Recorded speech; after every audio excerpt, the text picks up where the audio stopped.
everyone, and welcome to our webinar today with guest speaker Malachi Threadgill, Principal Analyst at Forrester. We're going to be exploring mastering the modern go-to-market tips from top executives. ZoomInfo is a publicly traded company. This presentation may contain forward-looking statements. Any buying decision you make should be based only upon currently available products and offerings. So I wanted to go ahead and welcome to the floor our wonderful presenters today. Malachi, Brian, and Kayla. Malachi, did you want to go ahead and sort of kick things off, introduce yourself?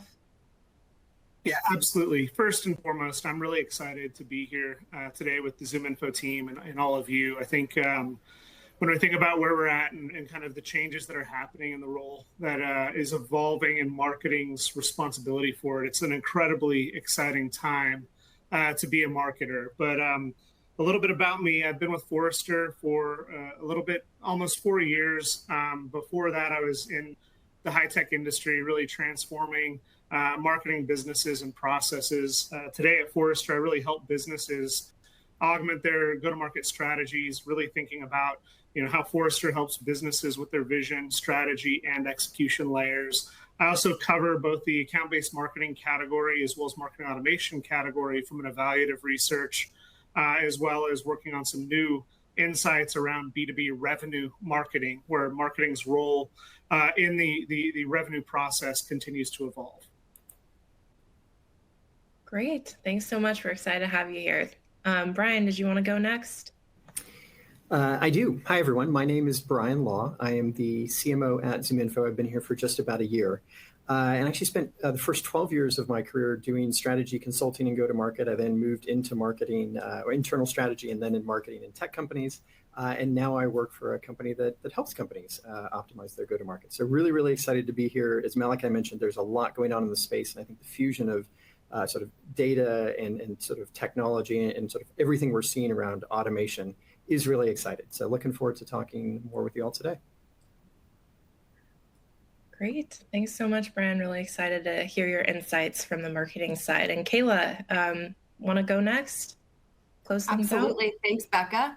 No problem. Hi, everyone. My name is Kayla Prudier. I'm one of the AVPs here at ZoomInfo, supporting the new business side of the house.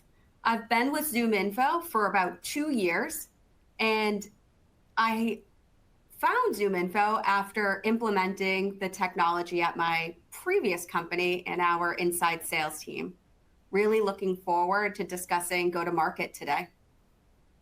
Great. Well, thank you all. Let's go ahead and dive in here. I wanted to quickly push a poll to the audience. We just wanted to get sort of a feel for which aspect are you struggling with most with your go-to-market strategy at the moment. So if you could go ahead and select, is it A, identifying target audience in your market segmentation, B, choosing the most effective distribution channels, is it C, getting your sales and marketing on the same page? I know that's always a hot topic. Is it D, making sense of all of those signals that are coming from your buyers and your prospects? Or is it E, using your intent and sort of that ABM approach to go after your top tier opportunities? And while the audience is sort of answering that question, Malachi, I wanted to kick this over to you. From your perspective as an analyst, what's happening around the way companies are going to market now, the trends and what's top of mind for a lot of them? Yeah, the interesting thing that's happened over the last half decade is really the evolution of our account-based strategies. I think that for a long time, everyone was really excited about the prospect of the ideas around ABM and how we start to do really new and unique things. But what's really interesting in the Forrester shift that we've seen is that today, if we could rename ABM like insights-driven marketing or data-driven marketing, and our ability to combine fit modeling as well as our intent signals in interesting ways, we get to start to see this galvanization where we're seeing smarter demand as well as scalable account-based marketing or scalable ABM. And so, in fact, at Forrester, we've combined our services between, it used to be, there's a demand seat and an account-based marketing seat, and today those are combined because you can't have an ABM conversation without a demand conversation and vice versa. And when we start to layer in those intent signals to say, can we identify, our high fit accounts, and can we know that they're in market? It really changes the ability and the effectiveness of what marketers are able to achieve. And so when we think about the robust data set that is more available than it ever has been, primarily from a lot of the tools that marketing has brought to market and leveraged over the last decade, it allows organizations to really think how they're going to partner with data providers to really augment their go-to-market goals. Very, very briefly, the shift from leads to buying groups is also playing a massive role. Accounts don't make B2B decisions. Leads don't make B2B decisions. Buying groups, or the buying group or committee that comes together is critically important.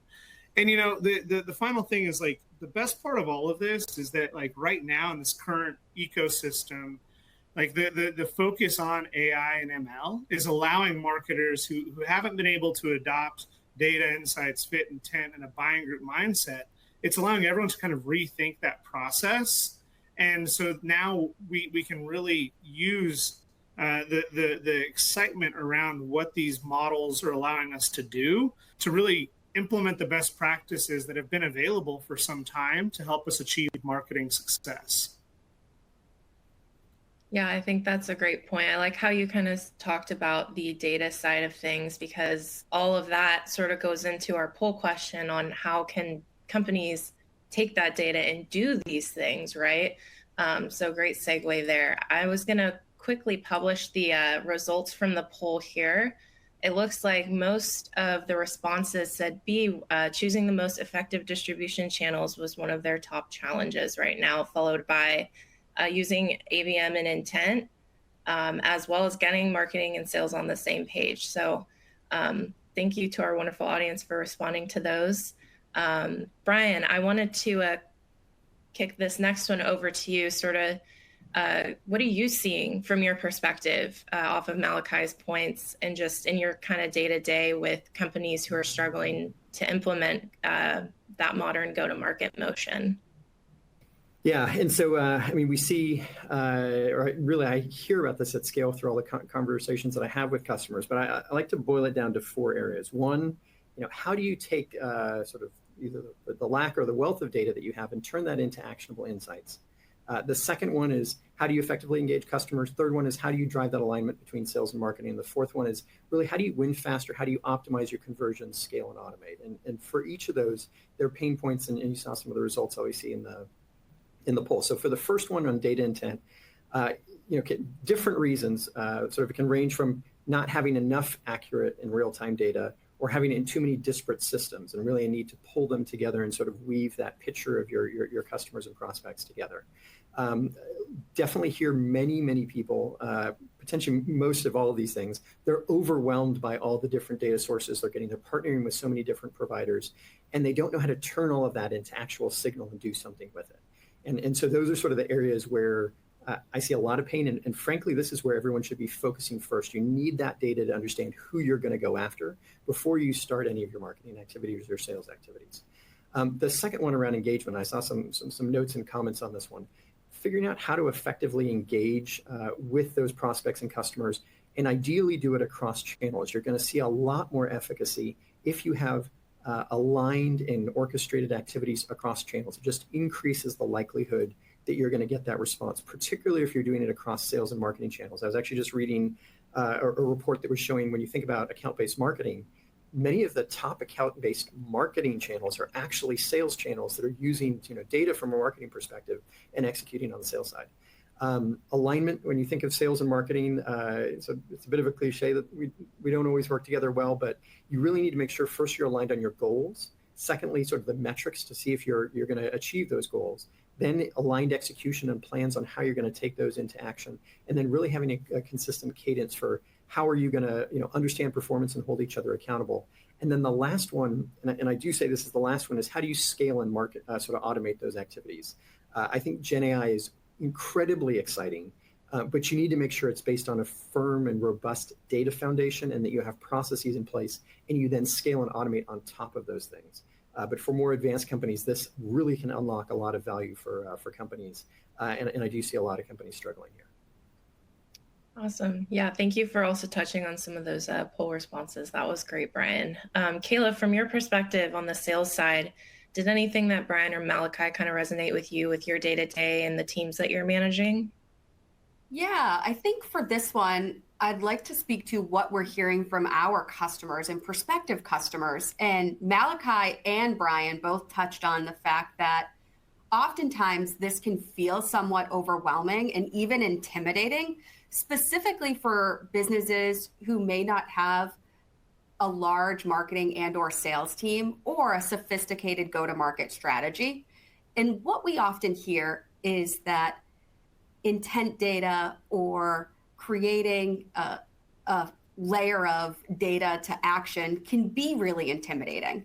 And we talk about how we can take a crawl, walk, and run approach, and even starting to leverage data successfully. Something as small as intent data or buying triggers can help you immediately impact your sales trajectory, cut down the sales cycle, and even increase win rates. And so it doesn't have to be all at once. You can take small steps. For example, you can implement buying triggers such as intent data without automation. And the future goal could be to automate and scale that entire process. What we do see is that small businesses are actually looking to leverage this. Instead of expanding their teams, they're looking to harness things like automation. So it's quite interesting to hear from the customer perspective, and we have the opportunity, my team, to talk to dozens of new prospective customers on a weekly basis. Yeah, I think you tied it in nicely to Brian and Malachi in terms of, I think Brian was talking about there's so many signals and so much going on that companies feel intimidated to even get started. And so to your point, I think it's great to put out there that not everyone's a super expert, right? You got to start somewhere with some signal and automate that. So really like how you tied that back in. I wanted to go ahead and let's move into sort of this next meaty topic of today's session, which is leveraging intent and ABM for that targeted engagement that your company might be looking for. So Malachi, could you sort of kick things off, talk about the concept of account-based marketing and intent, sort of where they stand today, and how do these fit into the modern go-to-market? Yeah, I think that there's a couple different aspects of what's going on today, right? So we have to look at it from three different layers. There's the fit that we can use in our win-loss data and combine it with a myriad of other data to tell us, are they high fit? Are they more likely to buy from us than someone else? And then we can layer in what traditionally is called intent data. There's a lot of confusion in there. There's first-party data, second-party data, third-party data. All of this comes in concert together. And when we combine those signals, we can actually measure the likelihood that they're in market. So now we can say high fit and showing intent. They're more likely to respond to our output. And then there's those buying group signals or the persona signals, the titles, the roles, and everything that comes into that. Right, most marketers today are still focused on the arbitrary MQL, and the MQL is great, but we know for a fact that 84% of B2B decisions are made by a committee of 4 or more. And so, you as a marketer, would you rather have one MQL whose score is 100, or would you rather be able to identify the 4 personas on your website that are all engaged on a particular portion? Each of their score may be 30, but then you can go source those contact details. And you can actually reach out to them. Well, in the buying group scenario, that those 4 people that you're not even thinking about as a marketer, their total score is 120. And so there's this big gap between what we can be doing and what we should be doing and what we are doing today. And so when we start to think about taking that buying group mindset, combining that with intent, and then filling in those gaps with data providers, it gives us a more holistic view where we can start seeing higher connection rates of our BDR, RDR teams, higher effectiveness of our display, higher effectiveness of our content. And so we can layer those intent data in meaningful ways. And the other thing, just briefly, is that oftentimes intent data is described as the singular idea. But the reality is, as we know, like intent comes in all shapes and sizes, from providers like ZoomInfo to your closed lost data. If you lost a deal 2 years ago and it's a 3-year deal, you can go and take a look at that to start to understand that. And so when we start combining all of these things together, it sets us up and sets us apart to be more successful.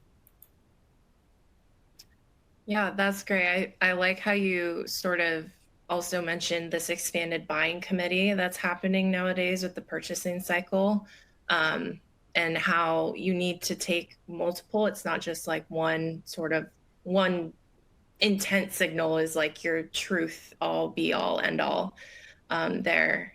So thank you so much for kind of teeing that up, because I'm sure Kayla has some thoughts around the sales side, right? Like what she's seeing day to day on how ABM and intent are sort of working for her teams and helping them to be able to personalize their selling. So Kayla, did you have any thoughts on that?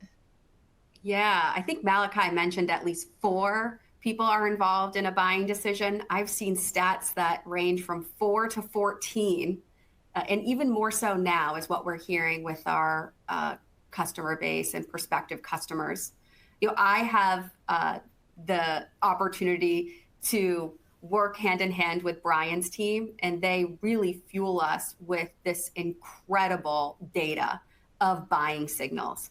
But the reality is typically that's going to be at a company level. And so when we think about how do we actually penetrate that company and have a meaningful conversation, that's when sales comes into play. And that's when we need to lean on amazing and accurate contact data to get in front of this buying committee of between 4 and 14 members and have a great conversation to truly understand what's important to them and how we might be able to solve it. And so this goes back to the harmony between sales and marketing and how we really are better together. Marketing is helping to serve up these great insights, and then it's on sales to help action it. And of course, to do so, you need great contact information to get in front of those buyers, to ensure you're multi-threaded, and to understand what's important to each individual stakeholder with that opportunity. Yeah, definitely. I see a lot of questions rolling in as all of you are speaking, so we'll have a lot of on intent to cover off on the Q&A. Thanks so much, Kayla. And then Brian, from your perspective as a marketer, going off of Malachi and Kayla's previous points, what are sort of the misconceptions that you're seeing around intent, and how can marketers find the value out of actually using it? Yeah, and there are some great questions coming through, so keep them coming, and we'll make sure to get to them. So, my sense, there's a pretty healthy amount of confusion in the market related to intent. One, just because there's so many different providers out there providing intent, but I think there's just a lot of marketing speak that just overly complicates sort of what companies are trying to do. Like at the end of the day, I think as salespeople, as marketers, we're trying to prioritize companies and individuals most likely to buy in the near term. And that's really what intent is meant to do. And so like, I think of it as a few different sort of levels of accuracy and predictiveness and how you can think about what you're going to do with intent. Most of the market talks about what I would call like derived or inferred intent, which essentially means based on sort of your digital behaviors, we believe that sort of you as a company or individual are expressing intent. And that can be things like broader sort of web searches, content you're engaging with, what happens on your own site, maybe review sites, all really, really valuable. And what you need to then do is take those signals and figure out how do you attach it to a company. So you figure out sort of where that signal is coming from, use sort of what we would call IP to domain matching to then identify who's the company that's likely showing intent, and then potentially the individuals based on location and what types of topics they're searching on. And that's where most of the market actually ends. Very valuable, but I'd actually suggest there are 2 more valuable types of intent that if you're not using, you really should consider. The first one is what I would call like known intent. And that's really the idea that you're hearing directly from companies at scale around what are their top pain points, what are their priorities, what are the projects they're starting to do. Also, if you have a conversation intelligence tool, like we have Chorus, you can actually, again, at scale, listen to those conversations and extract the intent out of those conversations, and then surface those up for either sales or marketing to go after. And then the third piece, and this is really where I think we see the most value and we hear from all of our customers, is this idea of champions moving. So you figure out, who are the key people that really believe in and advocate for your product? Who are those key users? And then when they move, you track those movements and you immediately try and reach out to them at the new company and say, hey, how can we help you get up to speed? And holistically, that type of intent is what's going to be very, very powerful for you. And that's probably not surprisingly why ZoomInfo has invested in building out all of those together into our overall intent offering. So I think hopefully that clarifies a little bit some of the misconceptions relative to intent. And then I think a big thing is, how do you then action upon it and take the most value? And I'll talk about this a little bit more, but the idea of real-time activation, leveraging what we would call go-to-market plays, I think is a big opportunity. And again, I'll speak about that a little bit more later.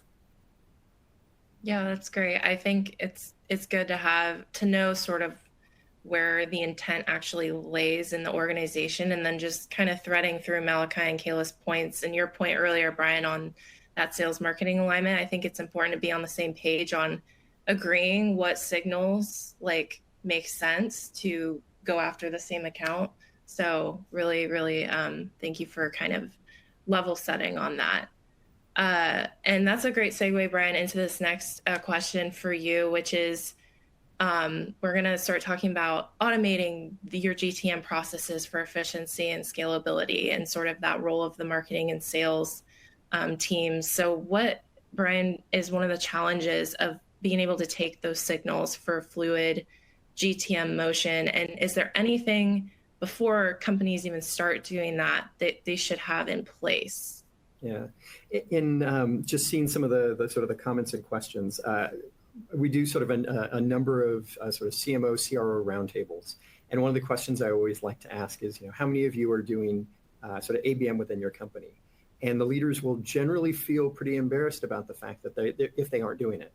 And then I like to follow it up with, okay, now, tell me about the value. What can you actually demonstrably prove you're getting out of ABM? And there's sort of that same amount of embarrassment because most leaders can't actually tell you what they're getting out of those programs. It's really, really hard at sort of small scale to actually demonstrate the value of those programs. And so we're seeing a bit of a shift from sort of traditional ABM to, I think, what at times is called scaled ABM, or what we would call go-to-market plays. And this is really the idea of having repeatable, scalable motions, ideally that span sales and marketing, that are meant to drive a particular outcome, whether that's sort of bringing in net new customers, accelerating the pipeline, upselling, things of the like. And Bain actually did some research last year, and they found of all of the things that sales and marketing can do, having a robust go-to-market play motion was by far the most impactful. In fact, if you were doing that, you were 3 times more likely to be outperforming your peers than anything else that you could do in your go-to-market motions. And so that's powerful. And yet a lot of us aren't doing it, certainly at scale. So you may be able to go and say, hey, let's look at my top salesperson. Let's figure out what they're doing, and let's try and get that to be used across the sales organization. Maybe marketing can help. But there's some things that we've seen and actually sort of a point of view that we have on that. So one, if you haven't already gone to our website, go to zoominfo.com/plays. And those are actually all of the best plays that we use and our customers use. And we've open sourced that for free. So it's a really, really good starting spot for plays that you can leverage. And then if you're a customer, you can actually click try it, takes you right into the platform, and they're already ready to go and you can run them. So that's zoominfo.com/plays. But what maybe you're wondering, okay, great, interesting, but what does that mean? So the way that I think about ABM versus go-to-market plays. So ABM traditionally, hopefully sales and marketing sit together, they come up with a target list. Many times they don't. They then have a sort of a people-first bespoke way of going after and approaching what they want to do. It's very human intensive, and it likely requires a lot of manual efforts.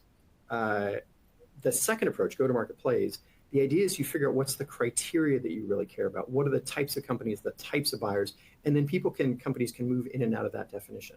You then figure out what are those plays that you want to go after. You heavily leverage data, not only in identifying who you want to go after, but also personalizing that outreach. So even though they're sort of standard set pieces of outreach, they feel very customized and very personalized. And that's a big place you can leverage generative AI. And then ideally what you want those to do is be always on. And so those are some of the ways that you can start to think about being more efficient, driving scalability in your activities.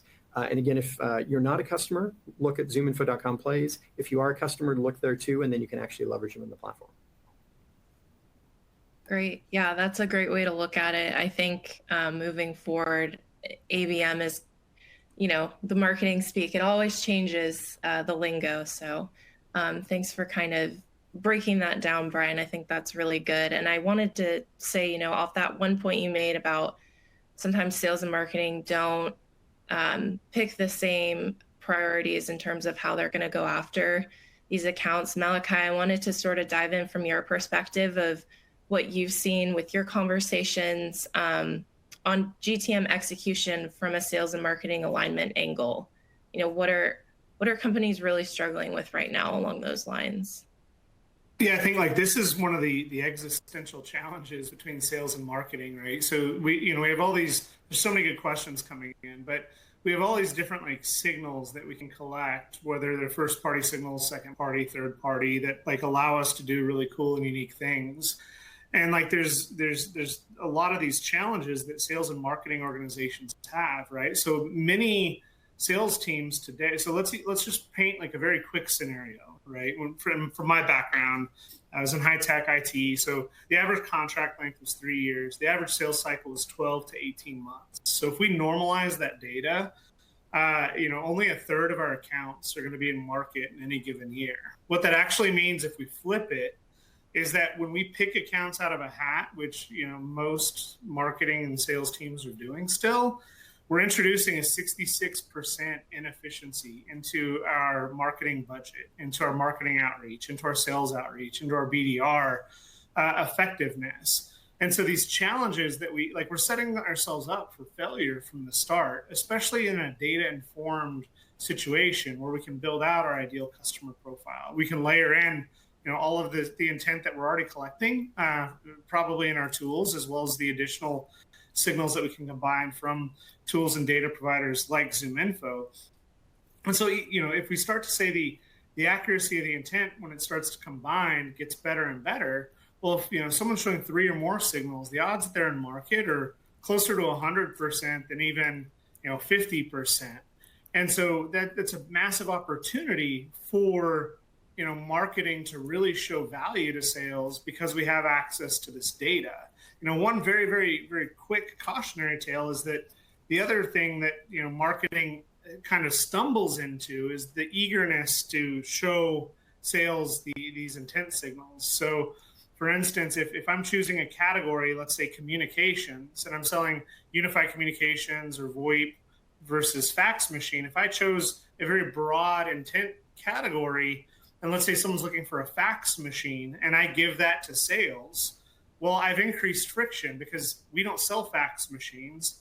And so now sales isn't going to trust the accuracy of those intent signals. And so being very precise and programmatic and really being able to show that value becomes a critical factor. And all of this moves marketing into that front office, into a GTM type of strategy that increases sales and marketing alignment, where now if we can show high fit accounts that are in market, once sales sees that there's accuracy to that, they're going to want to get more of those, and it increases the alignment between sales and marketing organizations. Yeah, that's really good. And I think Kayla probably has some thoughts around from the sales perspective of what signals they're after and how that sort of fits into today's buying cycle. Kayla, anything going off of Malachi and Brian's previous points there?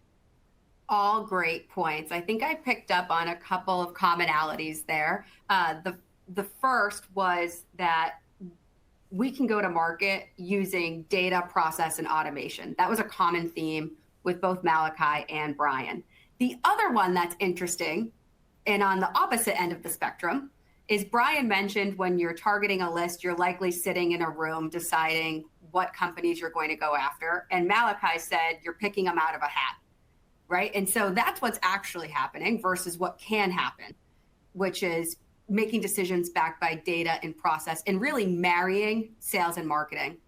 I think for many, many years, there's been friction between those two segments. And we've noticed that here at ZoomInfo after having quite literally hundreds, if not thousands of conversations where marketing and sales in the same org are fragmented. And how do we talk? The reality is sellers are likely getting the best intent on a daily basis right from your customer because they're meeting with them on a daily basis, monthly basis, quarterly basis, and they're getting these great nuggets of information. That is also intent. And so because of this, ZoomInfo created a seamless way for sales to communicate with marketing. We have this feature called Air Cover, and sellers, whether they're managing a book of business or hunting net new, who uncover great intent, oftentimes directly from a prospect or customer, can alert marketing right within the ZoomInfo platform, and then Brian's team can go and run a motion against it. So we are creating a seamless, automated way of creating harmony and a marriage between sales and marketing, because we know that together, we're going to be able to sell more and convert at a higher ratio. Yeah, that's great. I think also kind of your point around what I've heard from all three of you around this topic is it's dynamic. It's not static. You get one intent signal, and some companies, I'm sure, like take that as this is like the only thing we have to go after. But to your point, Kayla, if you're having these conversations, that is continual intent. And so just looking at it that way and knowing that it's not going to be static across the buying cycle, it's going to fluctuate, is definitely important to keep in mind. And sort of segueing into this next last part of our topic today is around once you have these go-to-market strategies at play, or you have a few things automated here and there and the process is down, how are organizations expected to actually measure sort of the performance and the improvement of these programs? So Malachi, I wanted to ask this over to you here. Are there any broader industry benchmarks that companies should be using to sort of base their GTM performance off of? There's a lot of data around this, and the benchmark piece is interesting because we're in a complex system, and everyone, all the number of companies that are listening today come from all different shapes and sizes. But I can just say, generally speaking, the most important piece of advice I can give today is for marketing to move from trailing indicators to leading indicators, right? So if it's a 12-month sales cycle and we're measuring closed won business, that's going to take a long time to show that value. And that's why a lot of ABM programs are always in their pilot mode, because the impatience to actually see things through, to see that success, if we're measuring in a trailing indicator way, really sets us up for failure. But because we have data and insights now, we can actually layer these earlier in the process. So for example, what's the connection rate of my BDR team? So if I have a cohort of accounts, you get to pick 20% of your accounts out of a hat like you want to, because you like those logos or whatever. But 80% of your accounts are going to come from this fit and intent propensity type of scenario. Well, we can measure what's the connection rate percentage within those two cohorts, and we can say, okay, what's that disparity? When I was a practitioner, I was combining some of these intent signals in cool and novel ways. Part of the reason I got the job at Forrester, if I had an A4 high fit and showing 4 intent signals, the connection rate of my BDR team was 5 times as high as it would be if they were just picking it out of a hat. Now, that's not the same for everybody, but to just say, hey, can we measure things like what is the connection rate of the team? What is the meeting set rate? What is the opportunity rate? And we can say, even if all of those other metrics stay the same through win rate through the end, the efficiency that we're adding at the top of funnel, the ability for us to augment and adjust earlier, to not have to wait a year or 18 months to say, oh, we picked these signals wrong, or we did this incorrectly, really helps us gain those efficiencies up front, which are going to have a massive impact on our ability to be successful, partner with sales, and drive revenue for the business. Great. So patience is key. Just seeing how things play out. It's kind of what I'm hearing there, Malachi. Great. And Kayla, off of Malachi's points, from the sales side, how are you tracking what's working with your teams? Sorry, excuse me if you can hear my talk in the background. All good. How are you tracking what's working and what's not? And sort of what does your org look at in terms of measuring the success of these GTM motions? Yeah, that's a great question. So I think when we're looking at areas to measure, leading indicators of does this have a higher likelihood to close one as a new customer for us? We're looking at things like, are we adding new stakeholders to the conversation on subsequent meetings? We know that we need to have more folks involved and at the table to earn their business. And so if we started our first meeting with one person from the buying committee, on our second meeting, were we able to increase the audience to 2 or 3? If so, that's a great indicator that we're moving in the right direction and that we're building groundswell. That's one data point that we'll look at. The other is engagement. How much are they interacting with us? How frequently are we corresponding with them and they're replying to us? That could even be on email. How engaged are they? Brian mentioned that we have Chorus Conversational Intelligence, which is recording our meetings. We can see when our prospect is speaking, and in a 30 or 60-minute meeting, what percentage were they talking? A higher prospective customer's engagement on a call means a higher likelihood that they're interested in what we're selling them, and more likelihood that they're going to progress to a purchase. So those are 2 indicators that we look at to better understand likelihood to buy. Awesome. Thanks so much. And then Brian, closing things out around this section here, how do you measure the success, the ROI of the ABM and intent initiatives?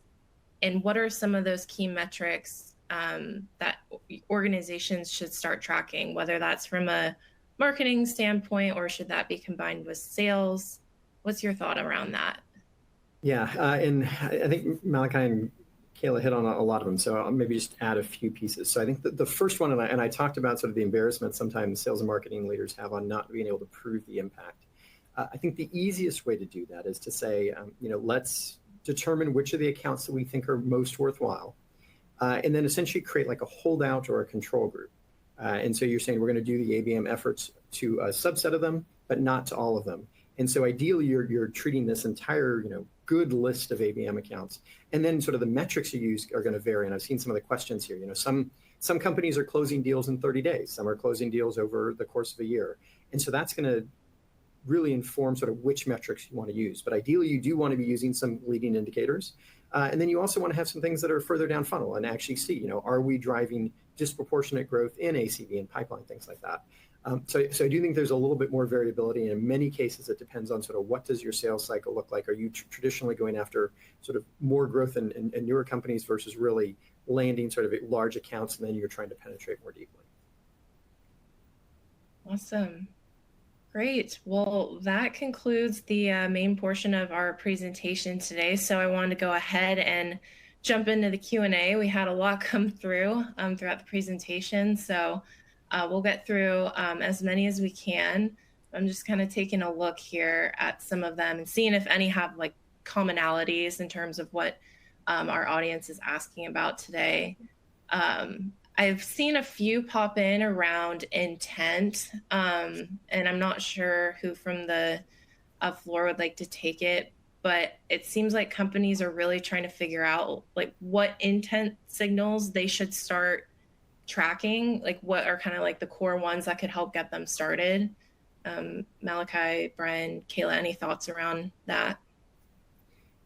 Yeah, I'll go briefly. It was really interesting, and I'm probably gonna get it wrong, and I apologize. But if we think about like the types of intent that we exist, right? There's like the most common, which is like, are they coming to my website, right? In fact, like my bold at work Forrester point of view is that a lead is just a signal. If someone fills out a form on your website, that's an intent signal for that broader buying group interest. And then you can layer in those anonymous data with tools, like ZoomInfo and all the other ways that ZoomInfo can provide intent. When I was a practitioner using the Discover Work product in ranking before that, we called them, they were called scoops, and then they were verified projects. So like, there's a lot of different ways that you can think about different intent signal types.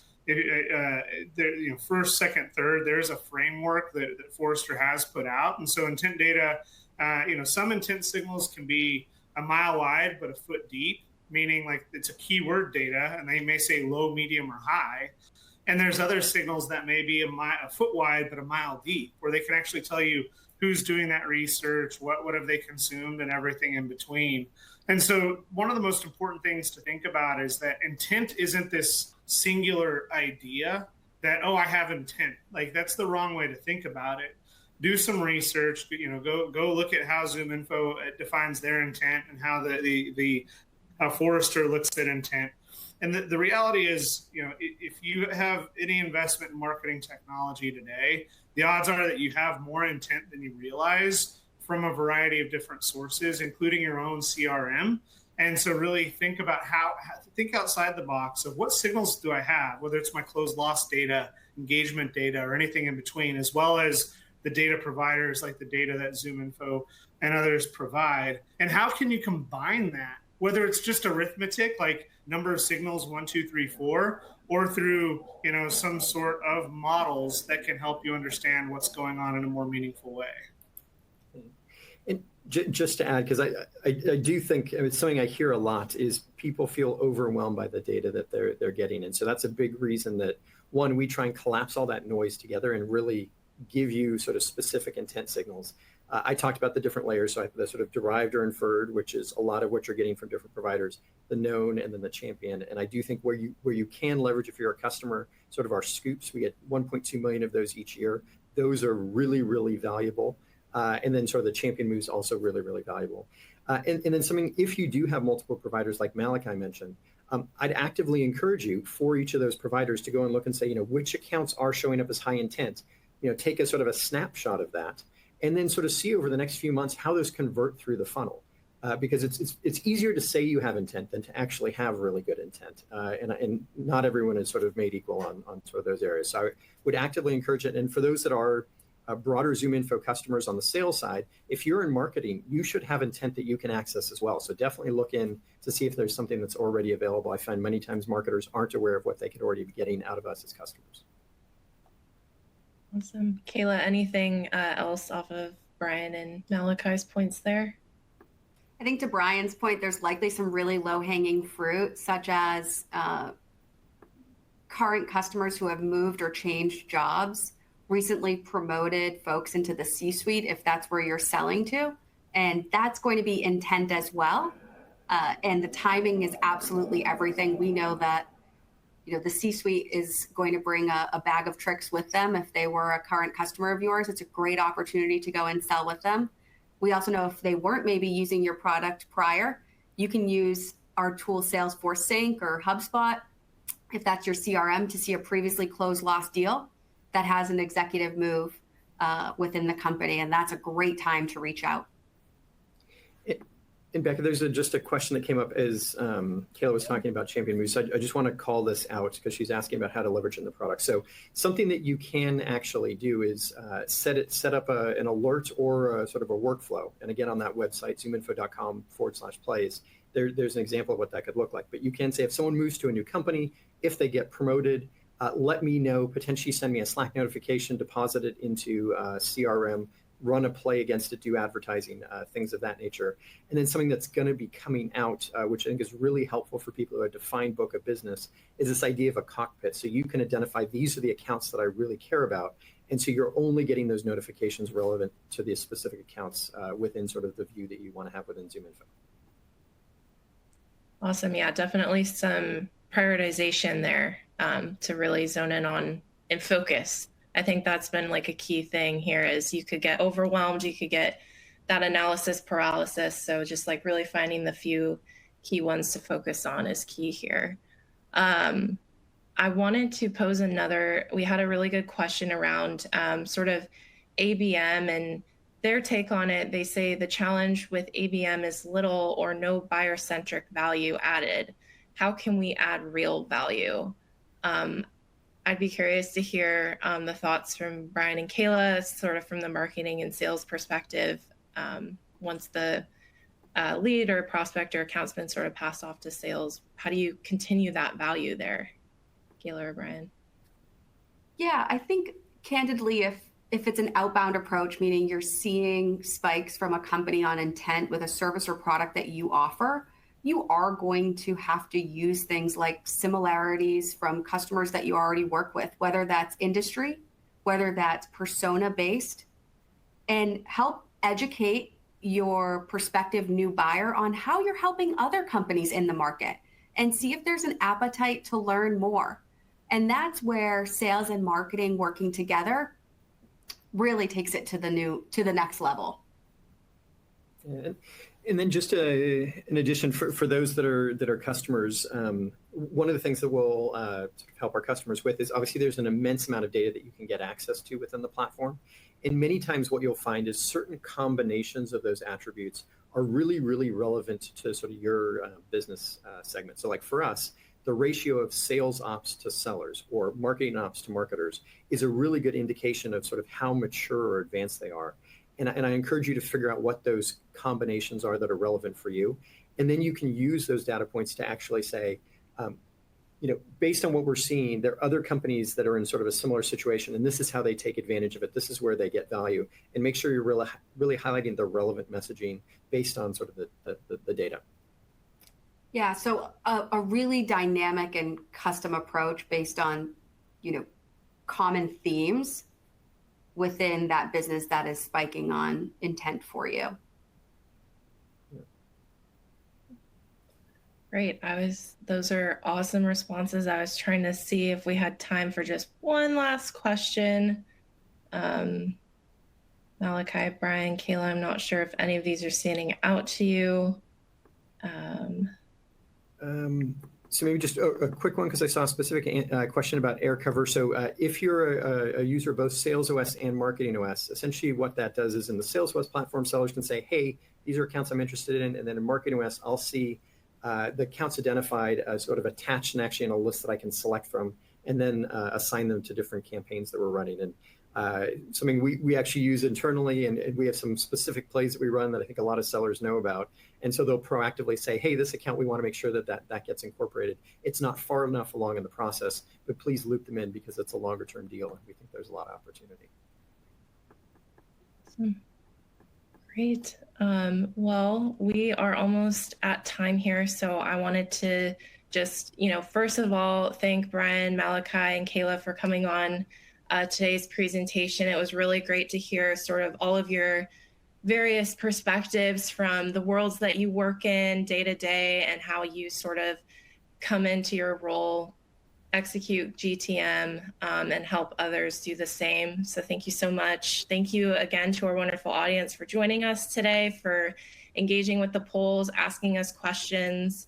That really, really helps add some fuel to the conversation.